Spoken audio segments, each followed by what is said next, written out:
تعالی علیہ وسلم۔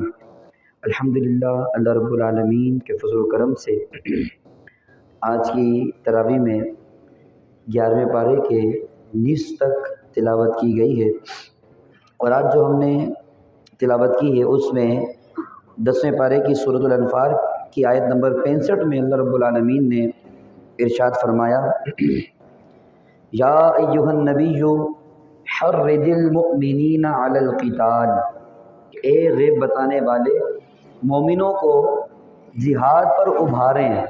تو یہاں اللہ رب العالمین نے حضور علیہ السلام کو حکم دیا کہ مسلمانوں کو جہاد پر ابھارو، ان کے اندر جذبہ جہاد پیدا کرو، اور آگے اللہ رب العالمین نے بھی فرمایا ان یکم منکم 20 صابرون یغلبوا 200، کہا کہ اگر تم 20 صبر کرنے والے ہوگے نا تو یہ 200 پر غالب آ جائیں گے، اور اگر تم 100 ہوگے تو 1000 پر غالب آ جاؤ گے۔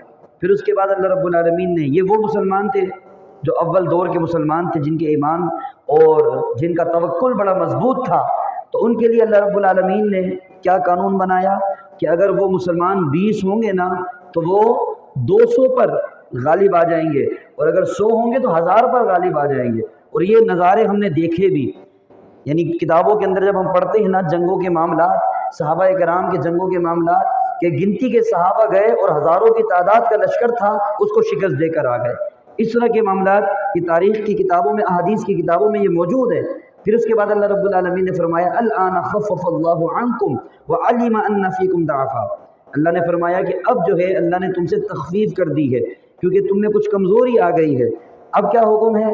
کہا کہ اب جو ہے حکم یہ ہے کہ اگر تم 100 ہوگے تو 200 پر غالب آ جاؤ گے، اور 1000 ہوگے تو 2000 کے اوپر تم لوگ غالب آ جاؤ گے۔ یعنی بتا دیا گیا کہ جس کے پاس ایمان ہوتا ہے نا تو ایمان والے کے پاس ڈبل طاقت ہوتی ہے، بس شرط یہ ہے کہ وہ اپنے ایمان کو پہچان لے، اپنے ایمان کو وہ سمجھ لے کہ اللہ نے مجھے جو ایمان کی طاقت دی ہے یہ طاقت کیسی طاقت ہے۔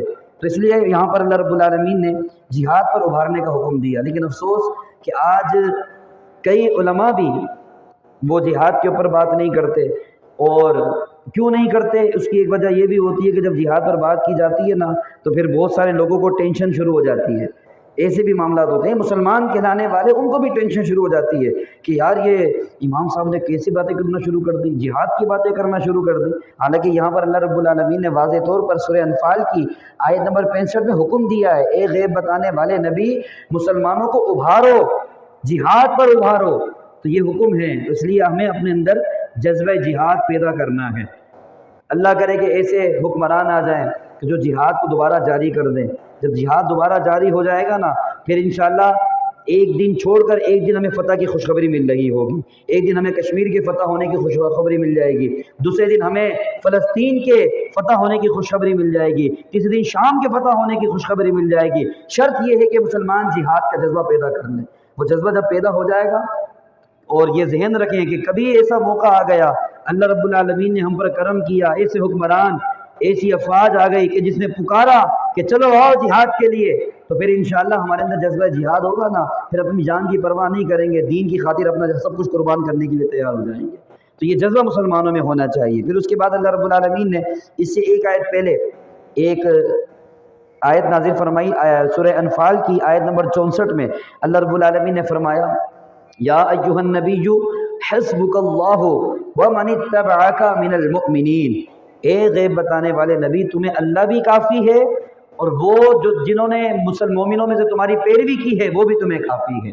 اب یہاں پر یہ آیت کریمہ، اس کا شان نزول جو ہے وہ یہ ہے کہ جب فاروق اعظم رضی اللہ تعالی عنہ نے اسلام قبول کر لیا تو اس کے بعد اللہ رب العالمین نے یہ آیت کریمہ خاص فاروق اعظم رضی اللہ تعالی عنہ کے حق میں نازل کی کہ اے نبی، اے پیارے حبیب، اب تمہیں گھبرانے کی ضرورت نہیں ہے، تمہارے لیے اللہ بھی کافی ہے، اور جو ایمان لے کر آیا ہے نا تم پر وہ بھی تمہیں کافی ہے۔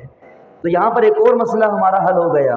ہم جو کہتے ہیں نا ہمارے لیے اللہ اس کا رسول ہی کافی ہے، تو اس پر بہت سارے لوگ جو ہے شرک کا فتویٰ لگا دیتے ہیں، کہتے تم نے اللہ رسول کو ایک ساتھ ملا دیا، اللہ رسول کو ایک ساتھ ملا دیا، اللہ بھی کافی ہے رسول بھی کافی ہے۔ کہتے نہیں، ہمارے لیے صرف اللہ ہی کافی ہے۔ ہم نے کہا کوئی مسئلہ نہیں ہے، کوئی اگر یہ کہتا ہے کہ ہمارے لیے صرف اللہ ہی کافی ہے تو اچھی بات ہے، اور حقیقتاً تو اللہ ہی کافی ہے، لیکن اللہ کی عطا سے اللہ کے حبیب بھی کافی ہے۔ وہ بھی مدد کرنے کے لیے ہمارا جو ہے نا اللہ نے ان کو طاقت دی ہے. تو ہمیں اس پر اعتراض نہیں ہے کہ ہمارے لیے صرف اللہ کافی ہے. ہمیں تو اس پر اعتراض ہے کہ جب ہم یہ بولیں کہ ہمارے لیے اللہ اس کا رسول کافی ہے تو پھر اعتراض کیوں ہوتا ہے, پھر جو ہے تکلیف کی ہوتی ہے. حالانکہ آج جو ہم نے قرآن پاک کی تلاوت کی ہے نا, اس میں ایک جگہ پر اللہ رب العالمین نے اسی طرح ایک ذکر فرمایا. سورہ توبہ کی آیت نمبر 74 میں ارشاد فرمایا. ہم کہتے ہیں نا کہ اللہ رسول کا بڑا کرم ہے, تو اس پر ڈائریکٹ شرک کا فتویٰ آ جاتا ہے, یہ بندہ مشرک ہو گیا. کہتے صرف اللہ کا کرم ہے, اللہ کا فضل ہے, رسول کو نہ ملاؤ.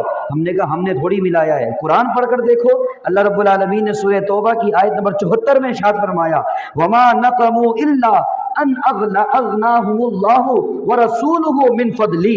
کہا کہ ان کو کیا برا لگا, کافروں کے بارے میں آیا, منافقوں کے بارے, ان کو کیا برا لگا؟ یہی برا لگا کہ اللہ کے مسلمانوں کو اللہ اور اس کے رسول نے اپنے فضل سے غنی کر دیا ہے. کس نے؟ اللہ اور اس کے رسول نے اپنے فضل سے غنی کر دیا. یعنی صحابہ پر اللہ کا بھی فضل تھا, رسول اللہ کا بھی فضل تھا, اور یہ اللہ نے قرآن پاک کے اندر بیان کیا. تو اب کوئی اس کو شرک کہتا ہے تو پھر وہ قرآن پاک کی اس آیت کریمہ کے بارے میں کیا حکم دے گا؟ تو اس لیے ہمیں سمجھنا چاہیے کہ شرک کا فتویٰ لگانے سے پہلے ہمیں سوچنا چاہیے کہ ہم کیا کر رہے ہیں, ہم کون سا فتویٰ لگا رہے ہیں. حالانکہ اللہ رب العالمین نے واضح طور پر یہاں پر اپنے نام کے ساتھ رسول اللہ کا نام بھی لیا اور فضل کا ذکر فرمایا کہ اللہ اور اس کے رسول نے اپنے فضل سے جو ہے وہ مسلمانوں کو غنی کر دیا. یہ سورہ توبہ آیت نمبر 74 کے اندر اللہ رب العالمین نے ارشاد فرمایا. اور پھر اس کے بعد اللہ رب العالمین نے یہ سورہ توبہ نازل فرمائی نا, یہ سورہ توبہ جو ہے یہ وہ صورت ہے کہ دشمنان اسلام اس سے بڑی ٹینشن میں ہیں, اور کئی مرتبہ انہوں نے کوشش کی قرآن چھاپے, اس میں سورہ توبہ کو نکال دیا. اور سورہ توبہ کے شروع میں بسم اللہ الرحمن الرحیم بھی نہیں ہے. کیوں اس وجہ سے نہیں ہے کہ سورہ توبہ کو جب ہم پڑھتے ہیں نا تو اس میں جہاد کا ذکر ہے, کافروں کو مارنے کا ذکر ہے, تو اس لیے بسم اللہ الرحمن الرحیم نہیں ہے, کیونکہ وہاں پر اللہ رب العالمین کی صفت رحمان اور رحیم کو بیان کیا گیا ہے. لیکن سورہ توبہ میں جو احکامات ہیں نا وہاں اللہ کی صفت رحمان اور صفت رحیم نہیں ہے, وہاں صفت جبار اور صفت قہار وہاں پر موجود ہے. ایک سورہ توبہ کے اندر اللہ رب العالمین نے آیت نمبر 12 میں ارشاد فرمایا وَإِن نَكَثُوا أَيْمَانَهُم مِّن بَعْدِ عَهْدِهِمْ وَطَعَنُوا فِي دِينِكُمْ فَقَاتِلُوا أَئِمَّةَ الْكُفْرِ. اللہ نے فرمایا کہ اگر یہ کافر جو ہیں اپنے عہد کو توڑ دیں, اپنی قسموں کو, اپنے وعدوں کو توڑ دیں, اور وَطَعَنُوا فِي دِينِكُمْ, اور تمہارے دین میں تانا زنی کریں. اب سوچو ذرا, یہ آج ہی معاملہ ہو رہا ہے کہ نہیں ہو رہا؟ کیا کہا؟ وَطَعَنُوا فِي دِينِكُمْ, وہ تمہارے دین میں تانا زنی کریں, تمہارے دین کے خلاف بات کریں. تو کیا کرنا ہے مسلمانوں کو؟ اللہ نے کیا حکم دیا ہے؟ اللہ نے حکم دیا ہے فَقَاتِلُوا أَئِمَّةَ الْكُفْرِ, ان کفر کے پیشواؤں سے لڑو جا کر, ان کفر کے پیشواؤں سے جو ان کافروں کو لیڈ کر رہے ہیں ڈائریکٹ ان سے جا کر لڑو. اللہ رب العالمین نے ان سے لڑنے کا حکم دیا. لیکن آج ہم لوگ جو ہمارے دین کے خلاف چل رہا ہو, جو ہمارے دین کی توہین کر رہا ہو, جو ہمارے نبی کی توہین کر رہا ہو, آج ہمارے حکمران انہی لوگوں کی گود میں جا کر بیٹھ رہے ہوتے ہیں, انہی لوگوں کے پاس جا کر مددیں مانگ رہے ہوتے ہیں. تو پھر برکتیں اور رحمتیں کبھی بھی نہیں آنے والی. جب اللہ رسول کے دشمنوں کے پاس جائیں گے, ان سے دوستیاں کریں گے, تو پھر کبھی بھی برکتیں اور رحمتیں نازل نہیں ہوں گی. یہ تو کافروں کی بات ہے, ان سے دوستیاں کرنا کتنا. کافروں سے دوستی کرنے کے معاملے میں اللہ رب العالمین نے سورہ توبہ کی آیت نمبر 22 میں 23 میں ارشاد فرمایا. کیا ارشاد فرمایا ذرا دیکھیں. آج ہم کہتے ہیں نا یار دوستی کرنے میں کیا ہے, اللہ نے فرمایا یا ایھا الذین آمنوا لا تتخذوا آباءکم واخوانکم اولیاء, اے ایمان والوں اپنے باپ کو اور اپنے بھائیوں کو دوست نہ بناؤ. اپنے باپ کو اور اپنے بھائیوں کو دوست نہ بناؤ. کب نہ بناؤ؟ ان استحبوا الکفر علی الایمان, اگر وہ ایمان کے مقابلے میں کفر کو پسند کریں تو ان کو دوست نہ بناؤ. یہاں اللہ رب العالمین نے سب سے قریبی رشتہ ذکر کر دیا. سب سے قریبی رشتہ, باپ کا رشتہ کتنا قریبی ہوتا ہے, بھائیوں کا رشتہ کتنا قریبی ہوتا ہے. اللہ نے فرمایا اگر تمہارے باپ اور تمہارے بھائی اگر یہ بھی ایمان کے مقابلے میں کفر کو پسند کرے, کافروں سے دوستیاں کریں, یہ کافروں کو زیادہ پسند کریں اور اسلام کے خلاف باتیں کریں, تو کہا پھر ان سے بھی دوستیاں نہیں کرنی, ان سے بھی تمہارا کوئی تعلق, اگرچہ خونی رشتہ تمہارا ہے لیکن پھر اللہ کا حکم آ جائے گا کہ ان سے بھی رشتہ ختم کر دو, ان سے بھی رشتہ ختم کر دو. تو آج ہم لوگ اپنی تنظیموں کو دیکھیں, کچھ لوگ سیاسی تنظیموں کے حوالے سے حالانکہ دیکھ رہے ہیں کہ ان کے لیڈر وہ کفر کو زیادہ پسند کر رہے ہیں، کافروں کی گود میں جا کر بیٹھ رہے ہیں، لیکن اس کے باوجود ہم لوگ انہی کے ساتھ ساتھ چل رہے ہیں۔ تو اللہ رب العالمین نے تو منع فرما دیا بھائیوں کو اور باپ کو بھی دوست نہیں بنانا۔ اگر باپ اور بھائی بھی وہ کفر کو پسند کرنے شروع کر دیں ایمان کے مقابلے میں، اسلام کے مقابلے میں، تو کہا ان سے بھی دوستی نہیں کرنی، ان کو بھی دوست نہیں بنانا۔ پھر اس کے بعد والی آیت میں اللہ رب العالمین نے فرمایا کہ اللہ رسول سے کتنی محبت ہونی چاہیے، کتنی محبت ہونی چاہیے۔ ذرا دیکھیں اللہ نے کتنی وضاحت کے ساتھ ارشاد فرمایا، قل ان کان آباؤکم وابناؤکم واخوانکم وازواجکم وعشیرتکم واموال اقترفتموها وتجارۃ تخشون کسادها ومساکن ترضونها احب الیکم من اللہ ورسولہ وجہاد فی سبیلہ فتربصوا حتی یأتی اللہ بامرہ۔ اللہ نے سارے سے گنوا دیے، بندہ جن سے محبت کرتا ہے نا وہ تمام گنوا دیے۔ کہا اے حبیب آپ کہہ دو تمہارے ماں باپ، آباؤکم و ابناؤکم تمہاری اولاد، تمہارے بھائی، تمہاری بیویاں، تمہارے خاندان، تمہارے مال، تمہاری تجارت، تمہارا گھر جس سے تم پسند کرتے ہو، کہا کہ ان تمام چیزوں کی محبت اگر اللہ رسول کی محبت سے اور راہ خدا میں جہاد کرنے کی محبت سے بڑھ گئی تو پھر فتربصوا حتی یأتی اللہ بامرہ، پھر اللہ کے عذاب کا انتظار کرو، پھر اللہ کے عذاب کا انتظار کرو۔ اب یہاں اللہ رب العالمین نے واضح طور پر کہہ دیا کہ اگر ان تمام چیزوں سے محبت کرنی ہے، ماں باپ سے بھی محبت ہونی چاہیے، بھائیوں سے بھی محبت ہونی چاہیے، لیکن کہا کہ اگر ان کی محبت اللہ رسول کی محبت سے بڑھ گئی، ایک طرف اللہ رسول کی ذات کا معاملہ آ گیا، ایک طرف جہاد کا معاملہ آ گیا، اور کسی کو اللہ رسول کی ذات کے معاملے سے، جہاد سے ان چیزوں کی محبت نے روک دیا اور ان چیزوں کی محبت غالب آ گئی، تو اللہ نے فرمایا پھر اللہ کے عذاب کا انتظار کرو،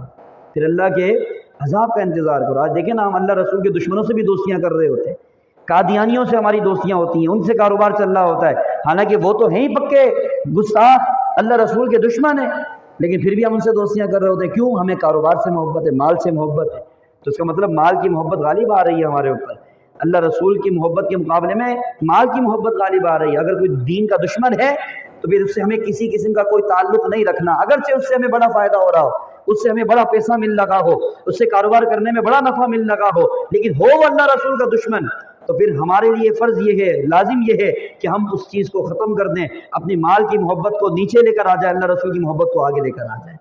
تو یہ اللہ رب العالمین نے یہاں واضح طور پر آیت نمبر سورہ توبہ کی آیت نمبر 24 میں واضح طور پر فرما دیا کہ اللہ رسول سے ہمیں کتنا پیار ہونا چاہیے اور راہ خدا میں جہاد کرنے سے ہمیں کتنا پیار ہونا چاہیے، وہ تمام چیزیں اللہ رب العالمین نے یہاں بیان کی۔ چند آیتیں اور بھی ہیں وہ انشاءاللہ ہم کل کے درس میں ہم سنیں گے۔ اللہ رب العالمین ہم سب کو صحیح طریقے سے قرآن پاک کو سمجھ کر اس پر عمل کرنے کی توفیق عطا فرمائے، آمین۔ وما علینا الا البلاغ المبین۔